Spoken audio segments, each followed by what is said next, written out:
These ships don't sink because of the water around them. Ships sink because of the water that get in them. A ship can be in the ocean and have hundreds of miles of water in every direction. The waters can be cold, choppy, rough, big waves. Water around them is not a problem. But if that ship lets what's on the outside get on the inside, then it is a major problem. It will talk to you today about the secret place. In the Old Testament, there was something called the Holy of Holies. That was the inner part of the temple where the presence of God was. It was a restricted area, very protected. No one could go in there except the priest, and only with them certain times a year. They had to take the right sacrifices, be extremely careful. They knew if everything wasn't in order, they didn't treat it with the utmost respect and honor, they would be killed. It was a very serious thing.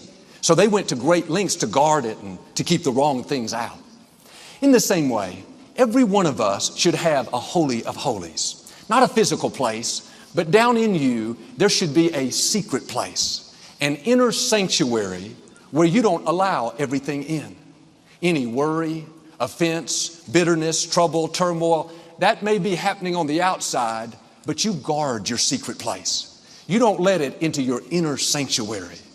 Your secret place should be a place of peace, of rest, of faith, where you know God is in control. But if you make the mistake of letting everything in, constantly dwelling on your difficulties, living worried, upset, offended, the problem is your secret place will become contaminated. This is where you live out of. It's the core of who you are. The scripture says, don't let the sun go down on your anger. It's okay to feel anger. It's okay to feel hurt, to feel disappointment, but it's not okay to let those feelings stay.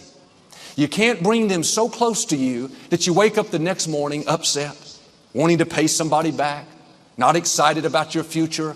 That's going to poison your life. Keep it on the outside. Don't let it in your inner sanctuary. A friend of mine is fighting cancer. He's had several surgeries, gone through chemo and radiation. There's a lot of turmoil on the outside. He could be upset, worried, discouraged. He's just as calm and peaceful. He still has his sense of humor. He's learned this principle to not let the turmoil get on the inside. He's protecting his inner sanctuary. See, ships don't sink because of the water around them. Ships sink because of the water that get in them. A ship can be in the ocean and have hundreds of miles of water in every direction. The waters can be cold, choppy, rough, big waves. Water around them is not a problem. But if that ship lets what's on the outside get on the inside, then it is a major problem. This is what Joseph did. He was betrayed by his brothers, sold into slavery, falsely accused, spent time in prison. On the outside, there was a lot of turmoil. He had the right, at least in the natural, to be angry, bitter, in self-pity. But Joseph didn't let what was on the outside get on the inside. The feelings came. He felt bitterness, the rejection, the loneliness.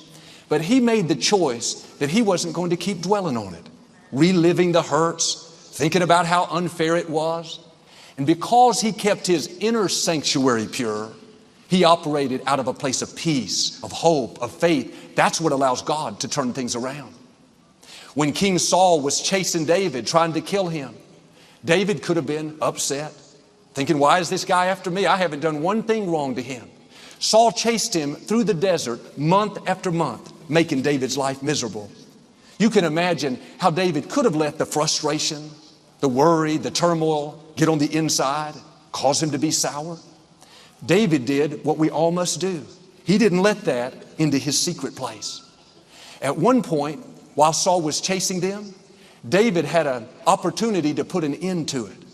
Saul was sleeping. David's men saw it and said, David, this is our big chance. We can go kill him. David said, no, don't do it. He's the king. Even though he's doing wrong, I'm going to honor his authority by doing the right thing. The only way David could do that is to protect his secret place. He wasn't allowing the anger, the bitterness on the inside. This is what Mary, the mother of Jesus, had to do.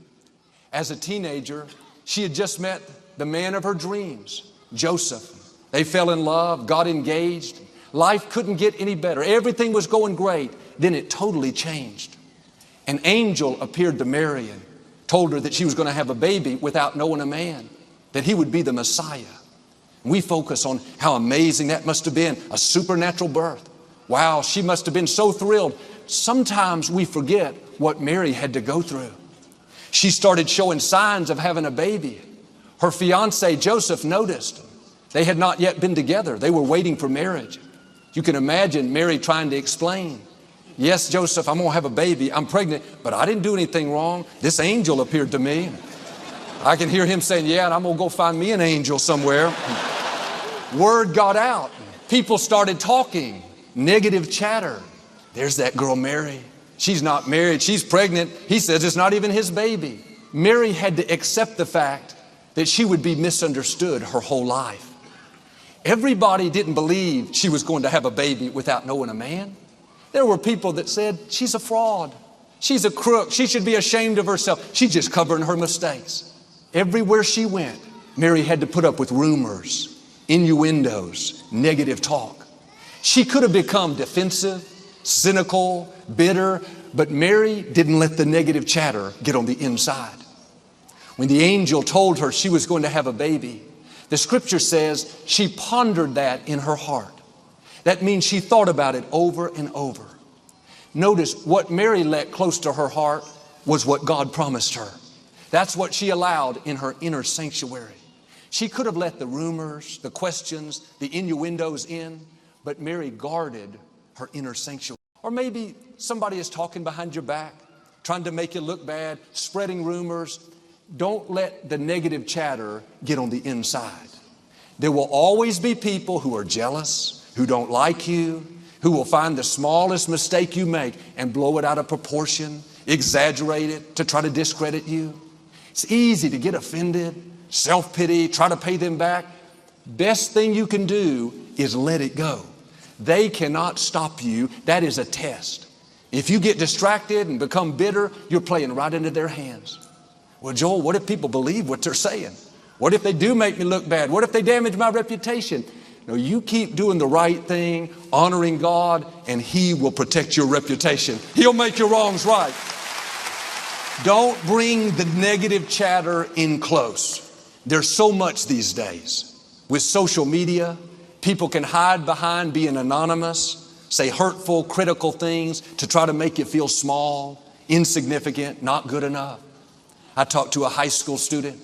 She's in her freshman year, beautiful young lady, smart and well-spoken, articulate, but she is very discouraged, insecure, almost a little confused because there was this social media campaign against her at school. Seemed like it was the whole high school. The truth is, it was just a handful of bullies, people that were jealous, envious, haters. You can't stop that. I told her what I'm telling you, let it go. Don't dwell on it. Let it bounce.